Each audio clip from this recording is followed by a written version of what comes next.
Yeah, children. Really, I never gave that a lot of thought. So, Do you know, I keep thinking about children during the pandemic at the moment because, you know, you can meet up in parks and play areas in most countries still, that I'm aware of anyway. And children they just don't get it. I mean, above a certain age, you can explain and reason. But I mean, I can't tell you how many times I see the boys. I mean, gosh, Lincoln, one of my little boys the other day, cut all his lip because he was trying to eat a fence. I mean, what? I don't know. I don't know what goes through the head, why they think this is a good idea, but you can't manipulate every single movement of them.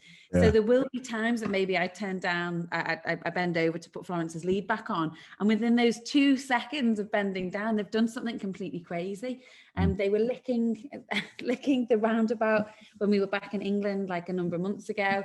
And it's like, no, boys, you can't do that, but you can't start carrying around disinfectant mouthwash. Yeah. You know, there's a line, and they just don't seem to adhere to those rules. And I find it interesting that, you know, you can control the rest of the population, and to a point and extent you can control children, but ultimately they'll always be a little bit disgusting. Well, and doesn't that become the fun thing is when we talk about immunity and our immune systems, that's the classic example. Your boys are the classic example of how it gets started and how we start to build that immunity in a crazy way, though. But it's funny, isn't it? That how do you tell them? No, when you say no, you can't lick the merry-go-round. And anyone listening and watching right now is going to be going, who would lick a merry-go-round? But literally go and take a look. The kids are going down, their hands they sneeze, they're eating something, then they're licking their hands and they're running around and they're licking people's faces. And it's a weird thing. I don't know why kids do that. You're right. It's difficult because ultimately you want them to build immunity, don't you? Like ultimately that is why children help build their immune systems, because they're exposed to all these crazy, weird and wonderful things, and they lick stuff they're not supposed to, they eat stuff they're not supposed to. And that's actually a really important part of growing up and building our immune system. However, at the moment, things are a little bit different, and we're being sort of advised by the government not to do X, Y, and Z. And then it becomes harder. And obviously you can carry your bacterial wipes, you can carry your sanitizer gel, you can, you know, keep them as clean as possible, wash your hands regularly. But for those bits in between, you know, you can't stay on top as much as you would like to, unless they're a tiny, tiny baby. Yeah. When they get to that sort of toddler phase, it's all bets are off. Can you hear that, by the way, James? There's just been some banging that has just started. What is that? No idea. We're live. It's okay. It's okay. You can keep banging. It's a live show. I've been doing my classes at home, and there's some worker guys that the landlord has brought in to paint the exterior of the villa. And so they're scraping, they're putting putty on, they're running scaffolding around, and I've been doing classes, and all you hear is the sound, and it's hilarious. It's fun. There's not really anything you do. I think everyone has generally become a lot easier going about meetings in general. I did a Teams meeting. I had to do a presentation yesterday, and you know, you can hear sort of like laughter of children in the far distance. Yeah. Dog snoring next to me. And I think in the past that would have been seen as quite unprofessional, and there's still going to be the odd person that still sees it as, look, you know, you should find a quieter space, etc. But a lot of people just accept that this is life now, and actually things have become that little bit more relaxed. Yeah. Look, you know that I live close to the airport. I live at about the 5 kilometer mark from the end of the runway. So that's right about the point where they put down the landing gear when they're coming in, and put down the entire landing gear, not just front. And so you always hear a little bit of slowing down or thrust if they're taking off at that point. And so I always get that in my things, although there's still fewer planes, but the traffic's heating up a little bit, which is kind of good for the economy. But you know, what can we say? You mean the air traffic? Yeah. It is, but I do wonder whether it's going to change again. There's a lot more talk of further lockdowns, and quite regularly we're being updated of countries that are closing down again because of the spread of sort of this new strain of corona. And I really hope it doesn't, because definitely there were definitely more passengers in the sky during December, early Jan than there've been in a very long time. I mean, nearly a year.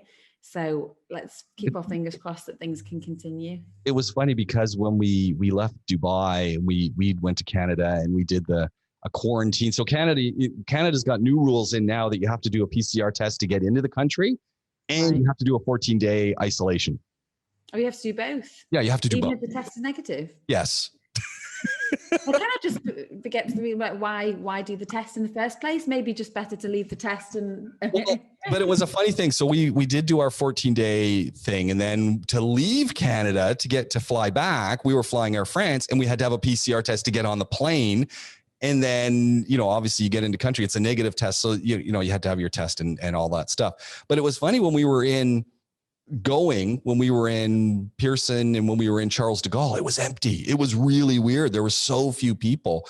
Coming back, there were a few more people, but not that many in the airport as I'm used to in previous occasions. But when we got to Dubai, because all of the 3 terminals are condensed into one, it was pretty busy. But if you spread them out, it's not that many people either. It's just that it's really condensed.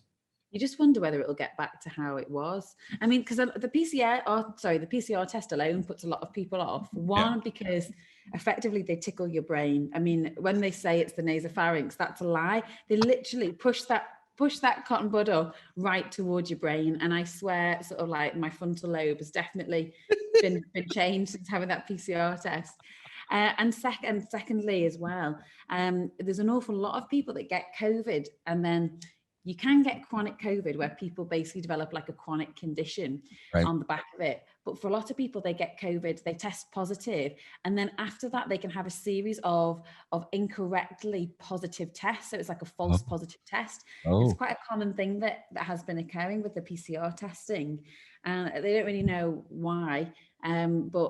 But yeah, it means that these people can't travel. So even though they tested positive 2 months ago, they're completely asymptomatic now. They've been treated. They still can't board the plane. And what's more so is that their family and friends or anyone that they've been in close contact with can't board the plane either.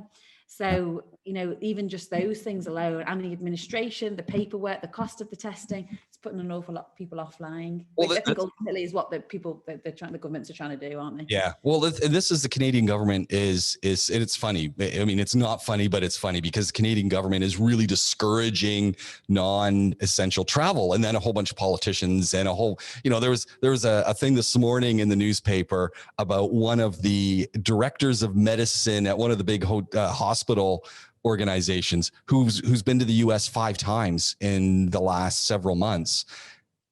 And he got fired. They're going, dude, what are you doing? But it's funny because we were in Canada, then to fly back, we had to get the PCR test. Well, you try getting one of those. We're not on the medical system of Canada. We're not using, OHIP or Quebec Medicare at this point. So we had to go private. We had to find a place. It was the holiday. So granted, that was a problem because a lot was closed. And, then you're paying, it was hundreds of dollars each for my wife and I to get the test. Wow. Like it was literally, by the time we were both done, it was over $500 for 2 of us to get a single test. And so suddenly, we knew this because we looked into it, because you needed to get the test and you needed the time, but you got to now factor that into your holiday package. If in this case, when we were going to visit family and that, and the time that you're locked in. So if you're going to do self-quarantine, where are you going to do that? Is it going to be, you can't be doing it in a place where you're going to be mingling with your family. So you've got to have that separate housing, and that costs it. So I think there's a lot of things going on with governments that is discouraging people from traveling. Yeah, and I do kind of get that. Obviously the concern is the long-term implications of how it's going to affect air travel. And I think as well, what's funny is that back in the summer, there's a lot of people that were moaning about being in Dubai, and a lot of people, that were wanting to leave, and suddenly it made them feel like they were further away from home.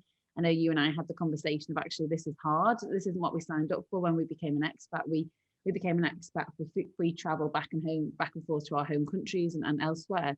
And actually now that sort of the summer has passed, the weather is nice, Dubai being relatively sensible in their approach to how they manage COVID, the fact even that you can get a test now at very low cost, someone can come to your house. There are a magnitude of tests. You never have to worry about trying to get a PCR test. Yeah. There are people that are being tested every few days because of work.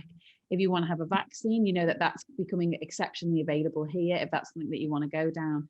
And suddenly actually being in Dubai is a really great place to be during the pandemic right now.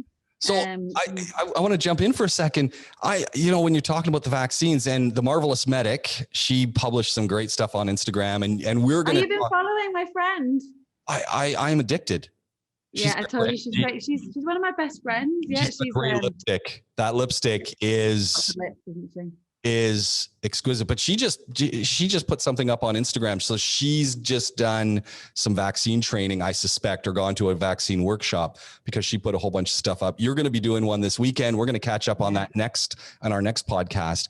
But talking about vaccines and being here, so I work for the federal government as a professor at a government university. And as of the 17th of January, I have to get a PCR test every 2 weeks until I get vaccinated. So I have to have a negative test. But the irony is, and look, I get it. But the irony is I'm teaching from home. I'm not even on campus. No, but it shows to anyone, that's hilarious. Yeah, but I still have to do it.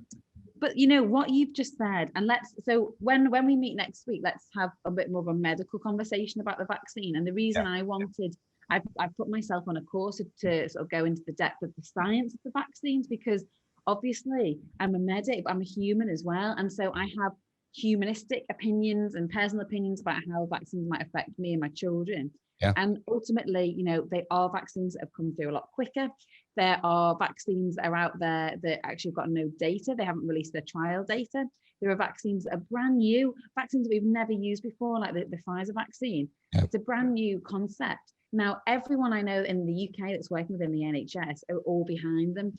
And I feel like there must be a reason, and I need to go and learn that reason, because as a human, I feel quite anxious about it. Yeah. However, I also know it is inevitable that we're not going to be able to do anything. We're not going to be able to board a plane. We won't be able to go into a place of work unless we end up getting this vaccination. Yeah. So I'm keen to get it. And people are asking me my opinion, and I don't feel comfortable as yet to give an opinion because of the lack of information that really is out there scientifically, which is why I've put myself at great cost. These courses are never cheap, aren't they? Even just to further education in their small way, they're never cheap. At great cost and time, I decided it was something that was really worthwhile, because if people are asking your opinion, I can't give it unless I feel confident that I have the information. So forward promoting our next podcast will all be about vaccines and understanding what's going on. And I'm looking forward to that, which is a wonderful segue into what we actually wanted to talk about in this podcast. And we've got a good 25 minutes to sort of really jump into it quick.